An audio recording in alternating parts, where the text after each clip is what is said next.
예, 계속해서 10장 대손 충당금을 진행하겠습니다. 10점 1에 보시면 대손의 개요고요. 1점에 대손 충당금과 대손금의 비교가 있는데 우리 학생들이 기본적으로 이걸 잘 이해 못하시면 큰일 납니다. 우리 대손 충당금이 있고요. 대손 충당금, 그냥 제가 좀 기니까 대충이라고 설명드릴게요. 대충. 대손 충당금하고 대손금이 있습니다. 처음에 공부할 때는 이게 뭔지 좀 헷갈려 하는데 여기는 이제 세무회계니까 다 이해할 거라고 믿고요. 대손 충당금은 보시는 것처럼 기말에, 기업회계에서는 기말에 이제 설정을 얼마 하느냐의 문제가 있죠. 쉽게 얘기해서 이거잖아요. 기말에 15말에 여기다가 대손 충당금 100 잡고 여기에 대손 상각비 100 잡는 이런 행위를 소위 대손 충당금 설정 행위라고 하죠.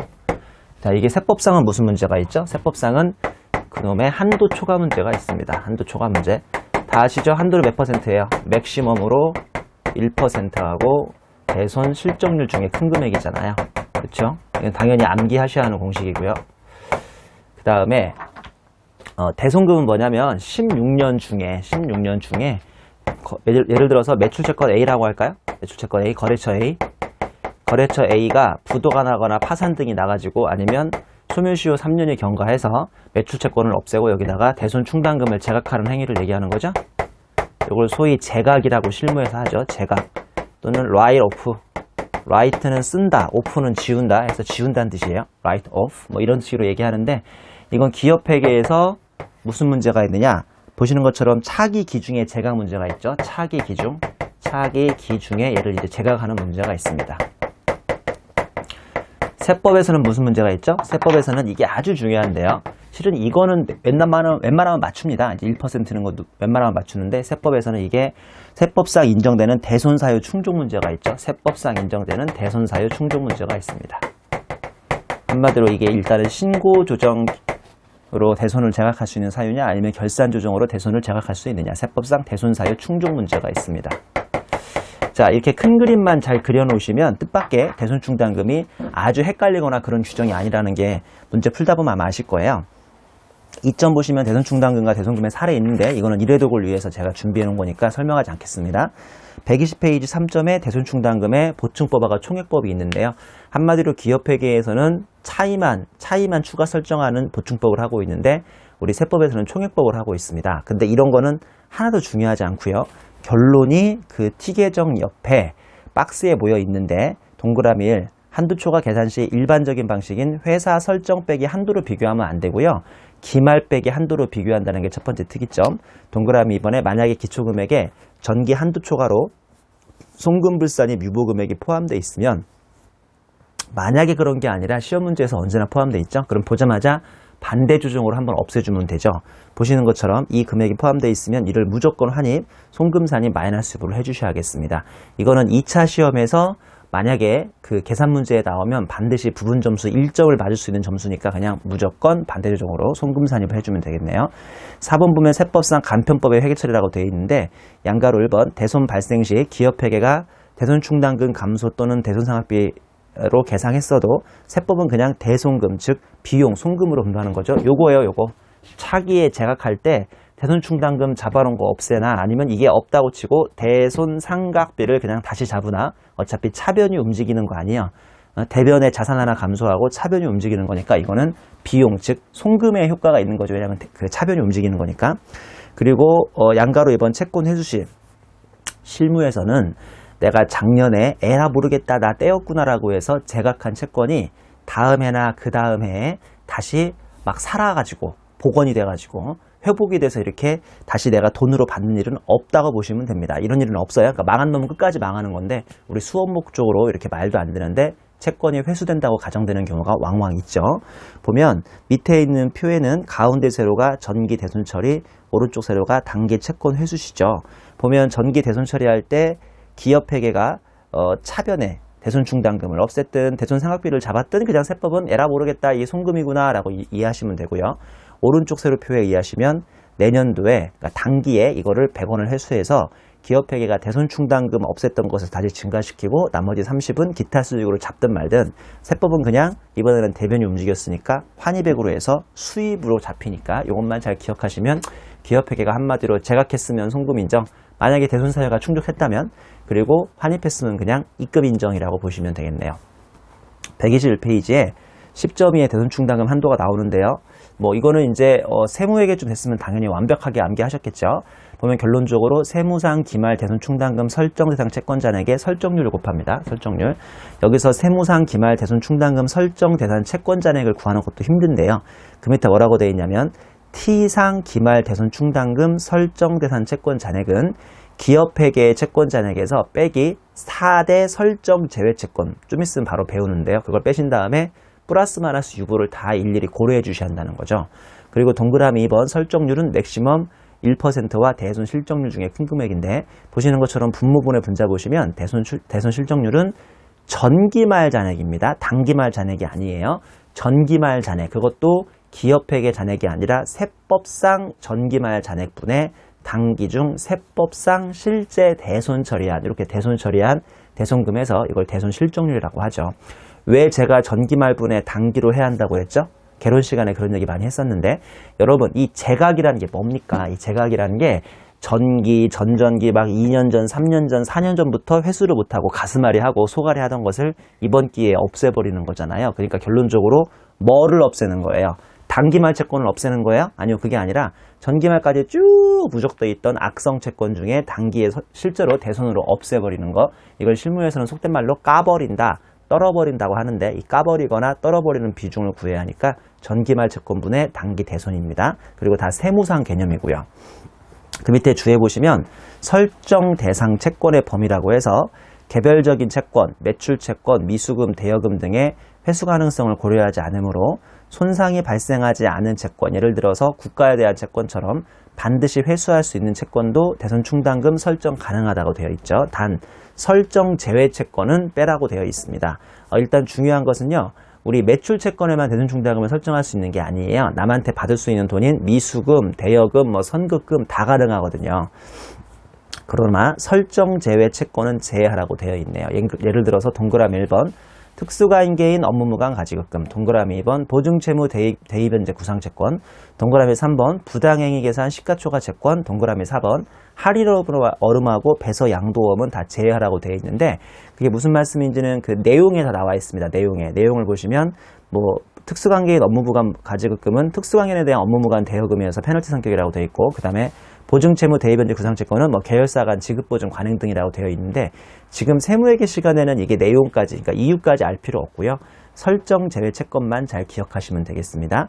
앞글자 따면 특보부할, 특수관계인 업무무관 가지급금, 보증채무 대입변제 구상채권, 부당행위 계산 시가초과 채권, 할인어음하고 배서 양도음, 특보부할은 무조건 기억하셔야 돼요. 이거 옛날에 제가 이렇게 외웠다고 그랬죠. 제가 옛날에 공부할 때 이거 배우고 집에 갔는데, 누나가 그때 뭐 이렇게 직장생활 시작한 지 얼마 안 됐는데 한참 이제 월급 받으면서 외모에 관심을 갖던 그런 누나 한 명 있었습니다. 그 누나가 하루는 보톡스를 맞고 왔더만요. 보톡스. 그래서 누나가 보톡스를 뺨대기에 맞고 와가지고 이렇게 살이 이렇게 엉엉 부활됐더라고. 부활. 그래서 제가 한때 이거를 보톡스 맞고 부활하고 우리 누나를 떠올리면서 보특부활이라고 외웠는데요. 진짜 지어낸 말이 아니고 저 근데 그렇게 외웠어요. 보특부활로 외워가지고 지금까지 보특부활을 기억하고 있습니다. 상당히 중요한 거니까 무조건 뭐 앞글자를 따든 어떻게 하든 아무튼 뭐 이유를 가리지 않고 무조건 암기해 주셔야겠습니다. 특보부활 아주 중요합니다. 그리고 그 밑에 주에 보시면 동일거래처에 채권 채무가 같이 있으면 상계한다는 약정이 없으면 채권 전액, 순액을 집어넣으면 안 되고요. 전액을 집어넣으셔야 합니다. 자, 이게 무슨 말이냐? 삼성전자가 예를 들어서 뭐 LG전자한테 100억에 받을 채권이 있는 거예요. 그럼 여기다가 100억 집어넣고 곱하기 1%나 대손 실적률을 곱하면 되는 거잖아요. 근데 삼성전자가 LG전자한테 받을 돈도 100억이 있지만 줄 돈도 60억이 있는 거예요. 그러면 실무에서 고지고대로 내가 100억 받고 다시 60억을 갚을까요? 아니면 어차피 주고받고 그냥 네팅 상계를 쳐가지고 40억만 주고받을까요? 웬만하면 40억만 주고받는데, 여기 보시는 것은 약정이 없으면 그냥 전액 100억을 여기다 잡으래요. 자, 주고받는 금액에 상계를 쳐버리면 40억이 들어갈 수도 있지만 굳이 100억을 잡으라는 것은 여기 모수가 커지니까, 즉 설정 대상 채권 모수가 커지니까 그거에 1%나 대손 실적률을 잡으면 더 한도가 크겠어요, 늘겠어요? 커지는 거죠? 그러니까 이렇게 좀 더 한도를 키우게 해주기 위한 일종의 납세자를 위한 배려라고 생각하시면 되겠습니다. 근데 다만 당사자 간의 약정에 의해서 상계하는 게 분명하고 상계하기로 했으면 상계도 가능할 수 있습니다만 뭐 그런 말이 없으면 그냥 총액을 집어넣으시는 거지 순액으로 상계해서 집어넣는 것은 아닙니다. 이번에 세무조정 박스 보시면 보충법에 의한 대손 충당금 기말자랑 빼기 한도액이 0보다 크면 손불 유보가 되고요. 0보다 작으면 세무조정이 없습니다. 왜냐하면 결정적인 대손조정, 결산조정 사항이기 때문이죠. 다음 페이지 보시면 122페이지의 3점에 대손 충당금 세무조정 단위는 합계액을 기준으로 하고 되어 있으니까 참고하도록 하시고요. 10.3의 대손금인데 이게 아주 중요하죠. 일단은 1점의 대손 불능 채권이죠. 동그라미 1번에 의미 보시면 대손, 상대방의 파산 사유 등이 발생한다 하더라도 채권 제각을 세법이 인정하지 않죠. 옛날에 제가 공부할 때 이게 뭔 소리인지 전혀 이해가 안 됐는데요. 자, 예를 들어서 아까 왜 내년 16년 중에 A거래처가 완전 망했으면 A거래처를 대변으로 없애면서 대손충당금 100을 이렇게 잡든지 없애든지 아니면 대손상각비 잡으라고 그랬잖아요. 근데 그 채권이 하필이면 동그라미 2번에 있는 특수관계에 대한 업무무관 가지급금, 보증채무 대비변제 구상채권. 참고로 이 두 개는 앞장에 나왔던 충당금 설정 대상 채권에도 들어갈 수 없는 애였었지 않습니까? 얘네들은 아주 세법이 싫어합니다. 그러니까 충당금 설정할 때 이거 곱하기 1%나 맥시멈 대손 실적률을 해야 하는데 그 모수에도 못 들어가지만 심지어 내년에 그 거래처가 완전 파산 나거나 문제가 있어도 이렇게 제각도 못 한다는 거예요. 실은 제각을 못 하는 건 아니고요. 기업회계는 이렇게 제각을 해도 돼요. 기업회계는 이런 채권이든 저런 채권이든 못 받겠으면 이렇게 제각을 할 수 있는 자유가 있어요. 근데 세법에서 이 제각을 보자마자 안 돼. 이거 인정 안 돼.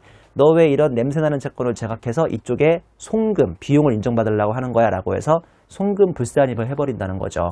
오해하시면 안 돼요. 기업회계에서는 이런 거 제각할 수 있다 없다? 그건 마음대로 하세요. 기업회계는 그런 별도의 제한이 없고 자유롭게 하시면 되니까. 근데 세법에서 이거를 손불로 부인한다는 뜻입니다. 세 번째는 대손세액 공제받은 부가세 외출세액 미수금이라고 해서 왜 우리가 100원 물건 팔면 110원을 부가세 포함해서 잡아야 하잖아요. 근데 그 거래처가 망해버리면 10원은 부가세에서 대손세액 공제로 돌려받을 수 있으니까 110원 전체를 제각하지 말고 100원까지만 제각하라는 뜻입니다. 그 부가세 매출세액 미수금 그건 제각하지 말라는 뜻이에요. 어차피 10원으로 대손세액 공제로 돌려받을 수 있으니까요. 사례 다 있죠. 대여금을 기업회계에서 100을 없애는 건 그건 기업회계 자유인데 세법에서는 손물 이 자체가 인정이 안 됩니다. 아주 세법이 싫어한다는 뜻이죠. 자, 그 다음에 2점의 대손사유에 회수 불능사유인데 아주 중요한 표입니다. 이거 무조건 기억하시고 암기하셔야 하는 표죠. 신고조정 대손사유하고 결산조정 대손사유가 있는데 의미를 보시면 신고조정 대손사유는 대손사유가 발생한 날에 속하는 사업연도에 세법은 제각 및 송금을 인정합니다. 언제 인정한다고요? 대손사유가 발생한 날에 인정을 합니다. 여기에 비해서 결산조정은 대손사유가 발생하여 법인이 비용으로 계상한 사업연도에 언제요? 법인이 선택을 하는 거죠. 나 이제 못 받겠구나라고 해서 비용으로 계상한 사업연도에 세법은 제각 및 송금을 인정해 주는 겁니다. 자, 제 말 좀 들어보세요. 기업회계에서 이렇게 자기가 받을 채권을 이렇게 제각한다는 게 결코 유쾌한 일일까요? 유쾌하지 않은 일일까요? 이거 유쾌하지 않은 일이에요. 왜냐하면 내가 남한테 돈 받을 것을 내 손으로 스스로 포기하는 것을 우리는 기업회계에서 제각이라고 하거든요. 저 기업회계 제각을 세법은 나름대로 어떤 규칙과 법칙에 의해서 하셔야 합니다. 자, 아무리 저게 기분 나쁘고 내 손으로 받을 것을 내 손으로 포기하는 행위라 하더라도 가운데 세로 보시면 얘는 신고조정 대손사유라고 해서 그 사유가 만족한 해에 무조건 하셔야 돼요. 이렇게. 다시 기업회계에서는 저 채권의 제각을 쉽게 한다, 상당히 아쉬워한다? 아쉬워하겠죠. 이거는 상당히 자기 손으로 자기 돈을 포기하는 거고 어찌 보면 되게 자존심 상하는 일이거든요. 아이씨, 내가 결국은 못 받는 거야. 아이씨, 막 이런 뜻이라고요. 이해하셨죠? 이걸 세법에서는 두 가지 사유로 분류할 수 있는데 신고조정 대손사유는 예를 들어서 전형적인 게 다음 페이지 동그라미 1번에 있는 3년의 수면시효 완성이잖아요. 잘 들어보세요. 2012년에 팔았던 매출채권 100을 2015년 말까지 못 받았으면 기업회계에서는 이렇게 제각을 했어요, 안 했어요? 몰라요. 했는지 안 했는지 알 수 없다고요. 왜냐하면 기업회계는 자존심 상하기 때문에 이걸 만약에 2015년 말까지 이렇게 스스로 자기 손으로 제각을 안 했다고 칩시다. 아까워서. 혹시 알아? 16년이나 17년에 받을 수 있잖아. 못 받는데 아까워서 제각을 안 했다 하더라도 세법은 동그라미 1 얘가 소멸시효 대손사유이기 때문에 2015년 말에 무조건 세무조정을 어떻게 해줘야 하는 거죠? 이걸 대손으로 떨어버려야 돼요. 즉 송금산입에 마이너스 유보를 하셔야 돼요. 왜 송금산입인지 아시죠? 대손으로 떤다는 소리는 차변이 인정된다는 소리니까 송금산입이고, 왜 마이너스 유보인지 아시죠? 즉 자산을 감액시켜야 하니까 마이너스 유보라고요. 이거 지금 제가 말한 거 대단히 중요한 거 아시죠? 이거 이해 못하면 이 한도 아무 관계 없어요. 한도 상관없이 문제를 못 풀어요. 다시 신고조정 대손사유가 대표적인 게 동그라미 1번의 소멸시효 완성채권인데, 이게 뭔 뜻이다? 기업회계가 이렇게 아까워서 제각을 못하고 가만히 가지고 있다 하더라도 세법이 그 해에, 즉 3년이 되는 신고조정 대손사유는 그 해에 무조건 송금으로 이걸 없애버리고 자산을 감소시키니까 마이너스 유보 처분을 해야 한다는 거죠. 그 밑에 동그라미 2번, 3번, 4번은 별로 안 중요하니까 혼자 보세요. 거의 동그라미 1번의 소멸시효 완성채권이 압도적으로 신고조정 대손사유는 많이 나오니까. 자, 이번에는 오른쪽 세로입니다. 이건 뭐냐면 좀 애매한 거예요. 세법이 보기에도 애매하고 기업회계가 보기에도 야, 나 떼인 거야 안 떼인 거야? 상대방 채무자, 돈 갚을 놈, 너 망한 거야 안 망한 거야? 좀 애매하다는 거죠. 동그라미 1번 채무자의 파산, 강제집행, 형해집행, 사업의 폐지, 사망, 실종 또는 행방불명이죠. 전형적인 게 사망이 아닌가 싶어요. 자기가 아주 친한 친구한테 한 1억을 빌려준 거예요. 근데 그 친구가 교통사고로 갑자기 죽은 거죠. 그러면 여러분들은 아유 친구가 죽었는데 내가 어떻게 1억을 받겠어라고 해서 포기하나요? 여러분들은 부자인가 보죠? 일단 1억이 없어요?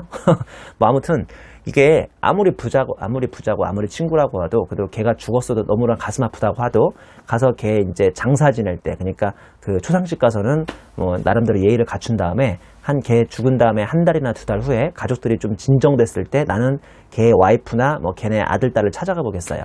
야, 니네 아버지가 죽기 전에 나한테 1억 빌려갔는데 네 아버지 돌아가신 건 참 가슴 아프지만 그 1억 어떡할래? 라고 해서 한 번씩 물어볼 수 있는 거잖아요. 즉 한마디로 신고조정 대손사유는 소멸시효 3년이라는 아주 명확한 딱 사유가 있으니까 그에 무조건 떨어야 하는데, 이 결산조정 대손사유는 내가 지금 포기해야 돼 말아야 돼 좀 애매하니까 누가 선택할 수 있어요? 그 시기를 이렇게 에라 모르겠다 포기하다를 누가 선택할 수 있는 거죠?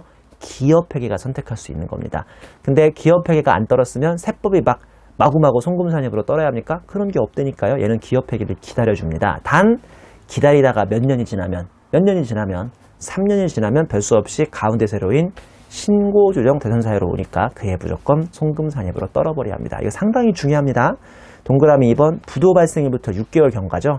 이런 경우는 세 가지가 가능한데요. 이게 과거에 1차 시험에 많이 함정으로 나온 적이 있었죠. 지금은 2차겠지만 동그라미 1번 수표, 동그라미 2번 어음, 동그라미 3번 외상매축금 세 가지를 뜰 수 있습니다. 근데 1번, 2번 수표하고 어음은 당시에 내가 100원을 판 다음에 그 친구한테 나 언제까지 돈을 갚겠다는 증표라도 한 장을 받아온 거 아닙니까? 수표나 어음. 근데 동그라미 3번은 말로 서로 떼운 거예요. 저기요, 제가 한 달 후에 갚아드릴게요 라고 해서 말로 떼었기 때문에 어떠한 그 증표도 받아온 적이 없죠. 그러다 보니까 가로 열고 우리 회사가 중소기업일 경우만 이 외상매축금은 송금 인정을 해줍니다. 송금 인정은 좋은 거예요, 안 좋은 거예요? 좋은 거거든요. 근데 뭔가 종이 안 받아오고 말로만 서로 인사를 받아오고 확답을 받아온 것은 세법이 잘 안 믿어주려고 합니다. 근데 우리 회사가 중소기업이니까 이럴 경우는 불쌍해서 송금 인정을 특별히 해주는 규정인 거죠. 다만 이 부도 발생하기 이전에 거래한 채권만 송금 인정해주지, 부도 발생한 다음에도 알면서도 그 위험성을 알면서도 막 그 오바해서 거래한 것은 이건 인정을 아예 안 해주는 거죠. 동그라미 3번 회수기일 6개월 이상 경과한 채권 중에서 채권가액이 20만 원도 채 안 되는 것은 결산조정 대손사유로 떨고 싶을 때 떨라 이거예요. 금액이 작으니까. 동그라미 4번 금융회사 채권 중 일정 요건을 만족하는 채권도 마찬가지가 되겠습니다. 줄 1번 보시면 이 사유에는 거래처별로 비만 금액 1,000원은 남겨놓으셔야겠습니다. 그래서 세무조정할 때 송금불산이 1,000원을 하는 경우가 있죠. 1,000원은 빼놓고 하셔야 하니까요. 1,000원 빼놓고 하셔야 돼요. 그 다음에 주 2번 보시면 단 채무자가 망할 것 같아가지고 채무자의 재산에 대해서 대손 가능성을 고려해서 미리 저당권이라는 걸 설정하고 거래하는 경우가 있어요. 지금 내가 얘한테 100원짜리 물건 팔 때 그 채무자, 그러니까 나한테 돈 갚아야 할 우리 거래처가 망할 것 같아서 100원짜리 물건 팔기 전에 걔네 집이 뭐 예를 들어서 시가 150원이나 200원짜리면 걔네 집이나 걔네 건물을 담보로 잡아놓고 거래하는 경우가 있어요. 그럼 그 친구가 망하더라도 나는 그 담보를 실행해버리면 되니까 이럴 경우는 대손이 아닌 것이죠. 사례 1번, 2번은 제가 여러분 이해하기 쉽게 만들어 놨으니까 여러분들이 그냥 혼자 보시고요. 다음 페이지 124페이지 3번 보시면 세법 관점에서 부당상계의 경우, 이거 아주 중요하죠. 제 말을 믿으세요? 네? 대손충당금 문제가 나오면 특히나 2차 수준의 꽤 복잡한 문제가 나오면 무조건 부당상계가 끼어 나온다고 생각하면 돼요. 부당상계. 이거 이해 못하시면 문제 못 풀어요. 부당상계. 이거 무조건 끼어 나온다고 생각하면 돼요. 부당상계. 자, 부당상계가 뭔 뜻입니까? 부당상계는 기업회계 관점입니까? 세법 관점입니까? 세법 관점에 세법이 보기에 아직 떨어서는 안 되는 채권, 즉 제각해서는 안 되는 채권을 너무 빨리 제각하거나 성급하게 제각한 것을 부당하게 상계했다고 해서 부당상계라는 말을 쓰곤 하죠. 이거 아주 중요한 건데 한번 정의 좀 볼까요? 기업회계에서 단기에 상계, 제각을 이미 했어요. 이 자체가 실무에서는 거짓말이네. 왜냐하면 기업회계는 자존심의 문제도 있고 혹시나 한다는 뜻으로 엔간해서 이 제각, 쥐었지만 여기 있던 제각을 자주 한다 안 한다? 잘 안 하거든요. 잘 안 하는데 좀 오바해서 기업회계가 단기에서 너무 빨리 제각을 해버린 거예요. 그런데 세법상은 아까 앞장에서 배웠던 그 아주 엄격한 대손사유가 아직 충족이 안 된 거죠. 전 세법이에요? 야, 왜 이렇게 빨리 제각했어? 이거 제각하면 안 되잖아 라고 해서 이 제각한 채권을 기말 세무조정할 때 다시 살려놔야 돼요. 없애면 안 되는 거예요. 살려놔야 돼요. 그러면 보면 즉 너무 일찍 상계한 것이므로 이를 송금불산의 유보로 세법상은 그 채권을 살리는 것을 소위 부당상계라고 합니다. 동그라미 이번에 효과 보시면 대손충당금 한도 계산에서 다음과 같은 영향을 미친 부당상계 금액을 A라고 가정한다면 자, 잘 보세요. 기업회계에서는 그 A만큼 이미 상각했어요? 안 했어요? 상계해버렸잖아요. 세법상 한도면서는 그 엄격한 대손사유 만족도 안 된 거를 상계한 거니까 다시 세법에서는 채권을 살려놔야 하는 거예요? 죽여야 하는 거예요? 살려놔야죠? 그러니까 이 설정 대상 채권 A, 가로에 보시면 그 A만큼 살려놓으셔야 돼요. 이해하시는 거죠? 이해 안 되더라도 미안하지만 무조건 암기라도 하셔야 돼요, 이거는요. 자, 그리고 분자를 가봅시다. 분자는 분모가 전기말 채권분에 분자가 단기 대손금, 즉 제각한 걸 집어넣으라고 했는데 이때 대손금은 기업회계 대손이에요? 세법 대손이에요? 아니 세법 대손이라니까요. 근데 이 A만큼은 세법상 대손으로 인정이 되겠어요? 안 되겠어요? 안 되니까 그 세법상 대손금을 더 늘려야 합니까? 줄여야 합니까? 줄여야죠. 되지도 않는 걸 없앴으니까. 그래서 보시다시피 분자의 단기 대손금 빼기 A라고 해서 이 금액만큼 분자를 줄여놓으셔야겠습니다. 자, 무슨 말인지 이해 못하실까봐 사례도 만들었으니까 사례도 한번 참고하시기 바라고요. 마지막으로 대손 관련 세무조정 요약이라고 해서 제가 지금까지 말씀드린 것을 다 요약해놨으니까 반드시 한번 읽어보시고 문제 풀 때 아, 이 유형이 무슨 유형이구나 라는 것을 반드시 기억을 하셔야 합니다. 옆 페이지 대손 문제의 3단계 접근법도 제가 잘 요약을 해놨으니까 여러분들이 한번 읽어보시고 문제 푸셔야 합니다. 우리 다음 페이지 126페이지에 10.4의 대손의 기타 사항이라는 게 있죠. 1번 상각채권의 회수인데요. 다시 말씀드리지만 한번 제각했거나 상각한 채권은 웬만하면 그 사람이 다시 부활해가지고 나한테 와서 그때 내가 못 갚은 거 죄송합니다 해서 돈을 갚는 경우는 아예 없다고 보시면 되는데 실무에서 이놈의 수업 목적으로는 이게 가끔씩 등장을 하죠. 박스 보시면 전기 제각했던 것이 세법상 송금 인정대권 채권을 단기에 회수하는 거라면 단기는 작년 송금의 회수니까 2월 입금이 돼서 마치 입금 항목처럼 되는 거고요. 그 다음에 동그라미 2번 전기 제각이 세법상 송금 불인정됐던 채권을 단기에 회수하면 전기의 손불의 단기 회수는 익불이라고 배웠으니까 입금불산입을 정확히 해주셔야겠습니다.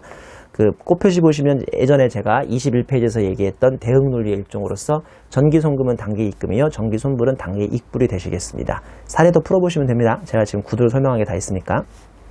이번에 채권 채무 조정에 대한 특례입니다. 이거는 1차 시험에서는 거의 안 나오는 건데 2차에서는 나올 수 있으니까 설명 좀 드릴게요. 자, 보면 A사 채권자가 있고 B사 채무자가 있어요. 여러분 채권자 하실래요? 채무자 하실래요? 당연히 이번 챕터는 대손충당금이니까 매출 채권을 가지고 있는 사람을 배우는 거잖아요. 그러니까 당연히 채권자 하셔야 돼요. 화살표 한번 따라가 보실래요? 내가 채권 100의 상환기간을 3년으로 연장해 주는 거예요. 이게 뭔 소리냐? 아유, 이런 거 안 배우시는 게 좋은데 어쩌겠어요. 시험에 나오는데. 그리고 요새처럼 글로벌 경제 위기 이후로 좀 다들 경기가 힘들다고 하잖아요. 그러다 보니까 망하는 회사가 많아요. 그래서 이런 채권 채무의 재조정이라는 게 요새 또 중요한 토픽으로 등장하고 있어요. 안타깝지만 내가 A예요, 채권자. 내가 B예요. 내가 옛날에 얘한테 100원이라고 했나요? 100원 물건 팔았어요. 나는 지금 100원 받아야 돼요. 얘가 지금 미치겠대요. 망하겠대요. 죽겠대요. 그래서 얘를 모가지로 확 잡고 비틀어 버릴 수도 없고, 야, 너 내가 채권 100 받기로 한 거 있잖아. 빨리 안 갚어? 못 갚아요. 갚고 싶어도 돈이 없어요. 그래? 내가 그러면 3년 연장해 줄게. 3년 후에 갚아.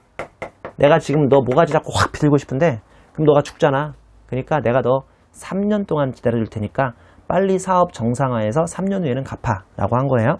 잘 보세요. 이 재무회계에서 많이 이런 그림 배우지 않았나? 내가 원래는 지금 100원 받아야 하는데 걔가 죽게 생겼다니까 1년, 2년, 3년을 연장해 준 거 아닙니까? 3년 후에 100원 받기로 했어요. 이렇게 하면 나한테 손해입니까? 이익입니까? 말하기 애매하네. 손해라고 생각할 수도 있고 이익이라고 생각할 수도 있는 거예요. 왜냐면 이거를 현재 가치로 땡기면 현재 가치가 무조건 100원보다 큽니까? 작습니까? 작죠. 어떻게 보면 손해 아닌가? 지금 당장 받으면 100원 받을 수 있는데 이거를 3년을 연장해주면 현재 가치가 90이니까 10원 손해보는 거죠. 왜 근데 굳이 이렇게 재조정을 해주는 겁니까?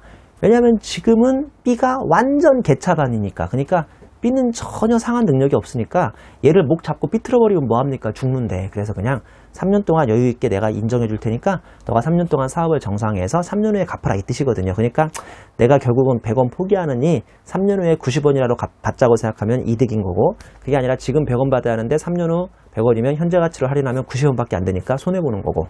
이해하셨습니까? 근데 확실한 것은 채권자 나는 나름대로 큰 통을 크게 용인을 해주면서 B를 용납해 준 거 아닙니까? 에휴 내가 그래 너 죽이느니 3년을 기다려주마라고 해서 나름대로 B가 큰 결단력으로 희생해 주는 거거든요. 15만큼. 이해하셨죠? 자, 밑에 있는 회계처리 좀 볼까요? 채권자 입장에서는 이렇게 하면 대손상각 비용이 잡혀요. 대손상각비가. 왜냐하면 10원만큼 손해보잖아요. 그래서 여기다가 대손 충당금을 잡아요. 아시죠? 세법은 웬만하면 현재가치평가를 인정합니까? 부인합니까? 원래 부인하는 거 아닌가? 근데 이것만큼은 일종의 현재가치평가를 인정해주죠. 왜냐하면 채권자 나름대로 지금 손해보는 큰 결단을 내린 거니까 이 나온 기업회계의 비용 10을 인정해주기로 했어요. 부인하기로 했어요. 이거 인정해주기로 했죠. 그래야 얘도 채권자도 이만큼 송금 인정이 될 거 아닙니까? 그래서 보시면 세법에서는 이것도 차변에 대손상각비로 인정해주는데 다만 대변에 대손 충당금 10을 잡는 게 아니라 매출 채권을 다이렉트 10을 바로 까버리셔야 합니다. 그러다 보니까 이 대변을 조정해주는 이중 조정이 나올 수밖에 없죠. 야, 매출 채권을 바로 까야 하는데 그래서 송금산입의 10의 마이너스 유보, 그다음에 대손 충당금은 없애는 거 아닌데 이거 살려야 하니까 입금산입의 대손 충당금 10의 유보입니다. 이해하셨죠? 자, 이거 이해하시면 B도 이해하는데 B는 웬일로 채무조정이익이 나와요. 보다시피 채무조정이익. 지금 당장 100을 갚아야 하는데 3년 후 100 갚으면 현재 가치로 10이 이득 보는 거니까. 그리고 현할차라고 해서 현재 가치 할인 자금으로 10을 잡습니다. 자, 세법에서는 이거 인정합니까? 부인합니까? 부인합니다. 왜 그런지 두 가지 논리를 설명드릴까요? 첫 번째, 원래 세법은 현재 가치 자체를 인정한다 안 한다? 안 하니까 이거 부인 입금 불산이에요. 선생님 왜 얘는 인정했습니까? 얘는 예외로 인정해 준다고 그랬잖아요. 비용 인정해 주려고. 근데 얘는 첫 번째 현재 가치를 원래 세법이 원칙적으로 인정 안 하니까 입금 불산이. 두 번째는 어떻게 이해하시면 되냐면 얘가 망해가는 데인데요. 정말 100만 년 만에 처음으로 이번에 뭐가 나왔죠? 이익이 나왔어요. 그것도 지가 잘해서 나온 이익이 아니라 상대방인 A가 통 크게 결단을 해주면서 이게 이익이 나온 거거든요. 이거를 세법이 기다렸다는 듯이 아이고 너 이익 나왔네, 너 내가 세금 좀 걷어가야겠다 할 수 있다 없다? 그러기 민망하다. 그래서 입금불산입으로 인정해 줍니다. 이해하셨죠? 옆 페이지는 제가 구체적으로 재조정이 뭐가 있는지를 기업회계를 조금 설명을 한 거예요. 예를 들어서 양가로 입은 종류는 원금 감면, 자산 이전, 출자 전환, 기타의 조건 변경 등 몇 가지가 있다는 걸 설명드렸고요. 그다음에 양가로 3번에 제가 설명드렸던 그 만기 3년 연장 이후에 다른 기타의 조건 변경할 때도 어떻게 세무조정했는지를 써놨으니까 참고해 보시기 바랍니다. 결론적으로 그 밑에 있는 주 1번, 주 2번만 잘 기억하시면 되는데요. 주 1번, 채권자는 현재가치평가를 인정해 줍니다. 그 다음에 주 2번은 채무자는 현재가치평가를 인정해주지 않습니다. 그래서 두 명의 세무주장이 다르다는 것도 정확히 기억해 보시고요. 마지막으로 3번 보시면 합병분할로 인한 대손충당금 승계라고 되어 있죠.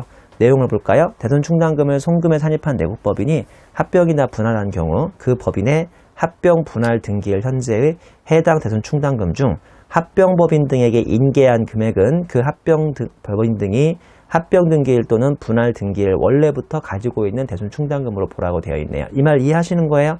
그러니까 A사가 합병이나 분할로 비사를 끌고 오는 거예요. 그러면 비사가 가지고 있는 대손 충당금이나 이런 것도 싹 다 승계할 수 있거든요. 그러면 승계했으면 마치 A사가 기초부터 처음부터 그 대손 충당금을 가지고 있는 것처럼 싹 다 승계오란 뜻입니다. 별로 어려운 말 아니죠?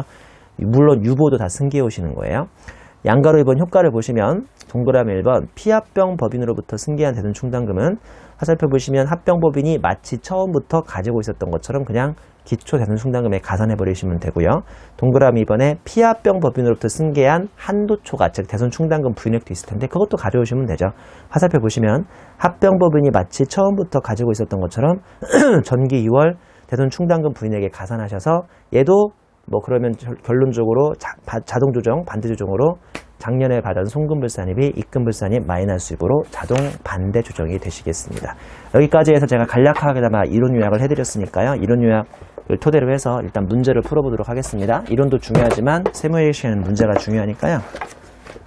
문제가 10개 정도 문제가 있는데 제가 기본적으로 중요하다고 생각하는 거 한 5개, 뭐 대여섯 개 정도, 절반 정도는 풀어드릴게요. 일단은 298페이지의 1번 문제를 보시겠습니다. 다음은 주한라의 7기 사업연도 법인세 신고를 위한 자료이다. 이 자료를 기초로 주한라의 7기 사업연도에 대한 세무조정 및 소득 처분을 하라고 되어 있네요.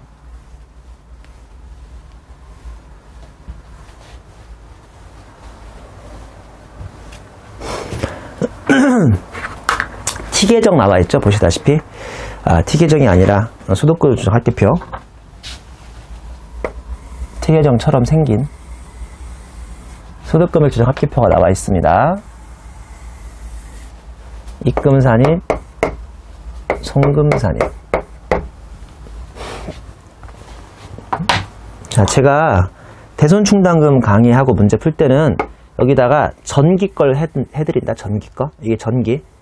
이게 전기예요, 전기. 전기가 어떻게 됐었을까? 한번 추정해보자. 왜냐면 전기를 이해하시면 단기 거에 그 영향을 미치니까 이렇게 그냥 약식으로 전기 거 여기다 써드릴게요. 만약에 있으면. 1. 전기 자적 을상의 기말 유보 잔액은 다음과 같다. 미안. 왁구를 써드려야죠. 왁구. 자, 1단계. 회사의 설정액. 이거는 무슨 금액으로 봐야 한다? 기말 금액으로 봐야 돼요. 맞죠? 2번은 한도는 세법상 설정 대상 채권 곱하기 맥시멈 1%와 대손 실적률. 대손 실적률은 어떻게 잡는 거죠? 전기 말 세법상 채권의 단기 세법상 대손금인 거죠? 그쵸? 설정 대상 채권에는 몇 가지를 고려해 주셔야 하는데 기업회계 채권에 마이너스 그 유명한 세법상 설정 제외 채권 특보부활 그 다음에 플러스 마이너스 유보. 뜻밖의 간단한데 이 대손 문제가 뜻밖의 이렇게 어렵지 않아요. 간단합니다. 그 다음에 제일 중요한 게 요거를 따지자. 신고조정 대손사연지 결산조정 대손사연지를 잘 따지면 된다. 저를 좀 믿어보실래요? 문제가 쉽게 풀릴 텐데. 1번 자본금과 적립금 조정명세서 을표에 기발 유보잔액 전기거. 1번 대손충당금 한도초과 고마워요. 전기 대손충당금 반대조정 고마워요. 맨날 하는 거 반드시 해야 하는 거. 2번 대손금 부인액. 자, 이게 무슨 말이죠? 전기의 기업회계가 제각을 이만큼 했어요, 안 했어요? 했어요, 자각을. 원래 잘 안 하는데 기업회계에서 문제에서 그냥 했다고 칩시다, 억지로. 근데 이게 신고조정 또는 결산조정 대손사유를 만족한 거예요, 못한 거예요? 못했죠? 그래서 송금불산입 해버린 거예요, 안타깝게. 자, 3번 대손금 부인액이라고 해서 미순고도 역시 기업회계는 전기에 대손 제각 처리했는데 세법이 이거를 인정 못한 거예요. 그래서 송금불산입으로 이만큼 채권을 살려놓은 거예요. 다시. 자, 대손충당금 공부할 때는 엄밀히 이분법적으로 공부하는 것도 하나의 방법이에요. 이게 기업회계는 어떻게 했는데 세법은 어떻게 하는 거구나. 자, 동그라미 2번, 동그라미 3번. 대손금 부인액인 2천만 원하고 대손금 부인액인 1천만 원은 작년에 기업회계가 제가 한 거예요, 안 한 거예요? 한 거래니까요. 세법은 이거 제각한 거예요? 아니면 인정이 되는 거예요? 안 되는 거예요? 안 되는 거예요. 그래서 아마 이쪽에 손불로 유보로 세법상은 채권을 지금 살려놨을 거예요. 있는 채권이에요. 기업회계는 없는 채권이고 세법에는 있는 채권이라고요. 2번 당기 세무조정을 위한 자료는 다음과 같다. 1. 외상 매출금에 대한 전기 대손금 부인액 중 저 2천만 원 중에 1,000만 원은 당기의 소멸시효가 완성되었어요. 와 이거 기똥차네. 어떻게 우연히 전기 2천만 원 없앤 것 중에 그 중에 1,000만 원은 드디어 2015년에 몇 년이 된 거예요? 3년이 된 거예요. 그럼 얘는 반드시 신고조정 대손사유로 없애야 하는 거잖아요. 그러니까 작년에 송금불산입으로 인정됐던 것이 올해 뭘로 추인이 되는 거예요? 송금으로 반대조정으로 없어집니다. 소멸시효 완성채권을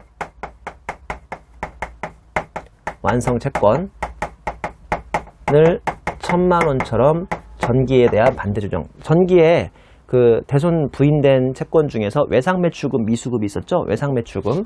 자, 외상매출금이 2,000만 원 이렇게 손불됐었고, 미수금이 1,000만 원 손불됐었는데, 그 중에 1,000만 원이 이번에 소멸시효 완성으로 반대조정으로 사라지는 거예요. 이해하셨죠? 그 다음에, 동그라미 2번 보시면, 당기의 소멸시효가 완성된 외상매출금 1,000만 원을 장부상 대손 처리하지 않았다. 이건 뭔 똥꼬집. 이거는요, 지금 무조건 당기의 소멸시효가 완성됐으니까 이게 신고조정이에요, 결산조정이에요. 신고조정인데 기업회계가 똥꼬집을 부리는 거예요. 아니야, 받을 수 있을지도 몰라. 그렇게 하면 안 되지. 당기 소멸시효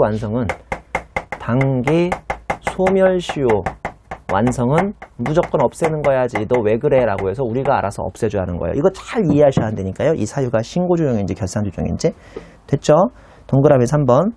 장부상 대손충당금 기초잔액은 1억이래요. 그리고 당기 설정액은 2천이래요. 그리고 당기 상계액은 5천이래요. 뭐 나보고 해보란 소리야? 해보란 소리구나. 자, 기초금액이 얼마입니까? 기초금액이 1억. 당기 설정액이 얼마예요? 설정액이 2천.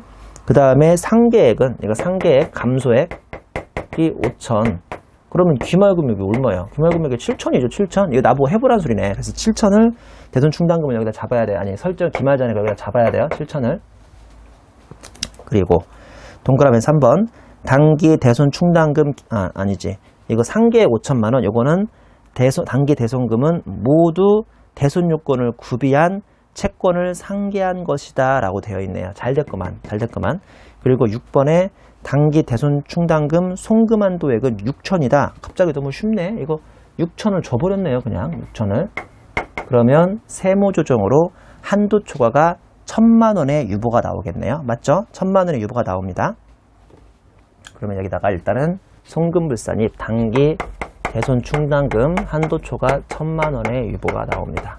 무슨 말씀인지 아시겠죠? 이거는 어떻게 됐어요? 이거 전기 미수금 부인당한 거 어떻게 됐어요? 그거는 2점에 동그라미 1번 외상매출금은 1,000만 원이 당기에 소멸시 완성됐고요.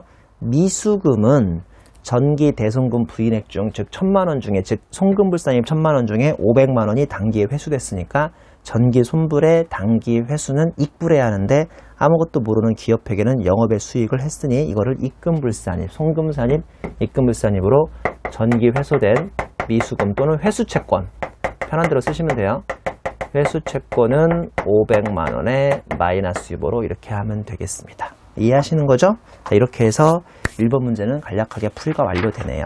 그러니까 제가 다시 한번 강조하지만 문제가 어렵다고 생각하면 아주 어려운데요. 뭐 대손충당금 문제가 그렇게 어렵지 않게 접근할 수 있으니까 여러분 계속 한번 풀어보시고요. 우리 또 쉬었다가 302페이지에 3번 문제를 풀어보겠습니다.